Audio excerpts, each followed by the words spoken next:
ఇప్పుడు ఏంటి దానికి మీరు అలిమనీ ఇవ్వాలా? అదే భరణం అంటారు కదా. అదేం లేదు, క్లాజ్ లో అదంతా ఏం పెట్టలేదు. సో నేను తనకి ఇచ్చేది ఏం లేదు, తను నాకు ఇచ్చేది ఏం లేదు. ఎవ్రీథింగ్ సెటిల్మెంట్ అయిపోయింది. You gave all the to her. Yeah that's it. అది కూడా పెద్ద హ్యూజ్ రెస్పాన్సిబిలిటీ, అంత సింపుల్ ఏం కాదు అది. ఎందుకంటే ఆ ఎంప్లాయీస్ అది చూసుకోవాలంటే ఇట్స్ టూ టఫ్. నాకు చూసుకోవాలని లేకిచ్చింది ఏం కాదు, తను అన్న చూసుకోవాలి, నేనన్నా చూసుకోవాలి. నాకు తను ఫస్ట్ నుంచి కూడా ఇన్వాల్వ్ అయ్యే ఉంది దాంట్లో. సో చూసుకొని అనిపించింది, నేను కొత్త స్టార్ట్ చేసుకోగలను అనిపిస్తుంది నాకు. ఏదైనా చేసుకోవడం ఇష్టం నాకు, జీరో నుంచి మళ్ళీ మొదలు పెట్టడం. మీ ఫ్యామిలీ అండ్ మీ బ్రదర్ ఏమన్నారు అని దీనికి? అసలు అక్కడి నుంచి మనం ఇదంతా వెళ్ళిపోయారు.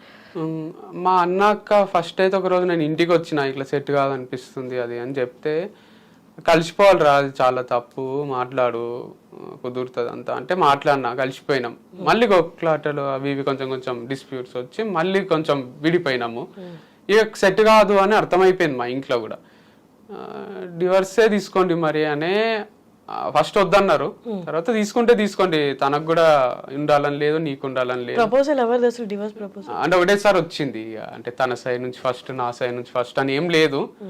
మ్యూచువల్ డివర్స్ అనేది నిజం ఉంది ఇడ. అది అంటే మ్యూచువల్ అండర్స్టాండింగ్ తోని విడిపోయింది. ఇది ఎట్లయితే పెళ్లి అనుకొని చేసుకున్నామో అనుకొని విడిపోయినాము.